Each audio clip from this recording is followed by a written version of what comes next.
Zee 24 तास एक पाऊल पुढे। पुन्हा एकदा स्वागत आपल्या शहर आपला आवाजमध्ये। आपण नाशिकमध्ये चर्चा करतो आहोत। नाशिककर हिरिरीने आपले प्रश्न मांडतायत। पुढचे प्रश्न आपण घेणार आहोत।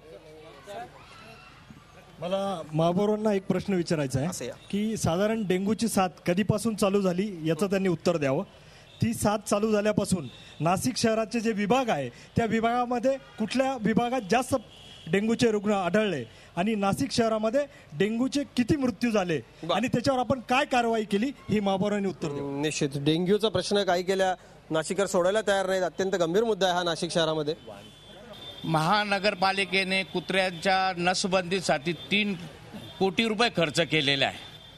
काय तरी एवढं काय नेमकं झालं पाहिजे कुत्र्यांची?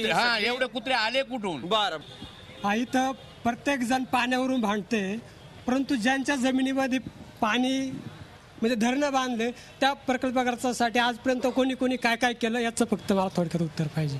माझा एकच प्रश्न आहे की Jawaharlal Nehru urban renewal mission अंतर्गत बांधलेली घरं अतिशय निकृष्ट दर्जाची आहेत।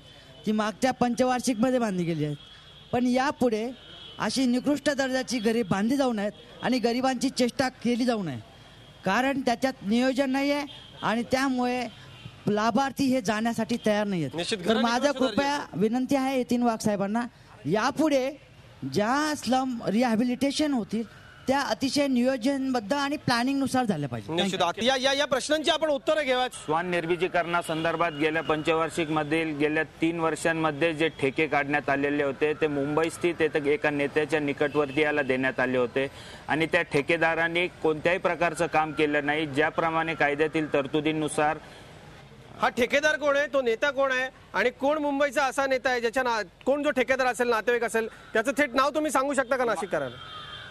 तुम्हालाही त्याबाबतची माहिती आहे, परंतु त्यात खोलात आता जाणं योग्य होणार नाही। परंतु त्या ठेकेदाराकडनं जे अपेक्षित होतं की त्यांनी फिमेल म्हणजे कुत्रींवरती ते महापालिकेवर दबाव आहे का या ठेकेदारावर कारवाई करू नये किंवा त्याला काही विचारू नये असा? नाही, तशातला विषय नाही येतो, परंतु त्यानंतर या पंचवार्षिक मध्ये जो त्या श्वान निर्मितीकरणाकरता परत प्रशासनातर्फे प्रस्ताव ठेवण्यात आलेला होता। प्रस्तावाच्या महासभेमध्ये जी चर्चा झाली त्या चर्चेमध्ये गेल्या 3 वर्षांमधील ठेकेदारासंदर्भात सदस्यांनी अनेक गंभीर आरोप केलेले होते आणि त्या आरोपांचा शहानिशा करता महासभेने सदरचे निर्मितीकरणाचं काम महापालिकेतर्फेच चालवावं असा निर्णय घेतला होता आणि त्यानुसार प्रशासनातर्फे त्याबाबतची कारवाई चालू आहे। गुरुमीजी, खरोखर महापौरांवरती किंवा सत्ताधारी पक्षावर असा काही दबाव आहे? कोण आहे इतका मोठा नेता ज्याच्या नातेवाईकाला हे टेंडर दिलं, ठेका दिला आणि ज्याला बोलता येत नाही? 3 कोटी त्यानं खर्च केले आणि लोकांना कुत्रे चावतायत?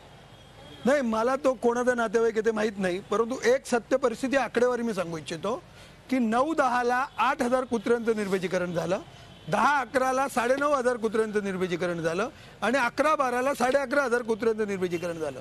महासभेत हा विषय झाला तेव्हा मी म्हटलं की निर्मितीकरण झालंय की बीजीकरण झालंय, कारण हा महत्वाचा प्रश्न शिवाजीरावने सांगितलं तो अत्यंत महत्वाचा आहे आणि ही जबाबदारी 100% प्रशासनावर आहे, कारण लोकप्रतिनिधी काही डे टू डे हे पाहत नाही।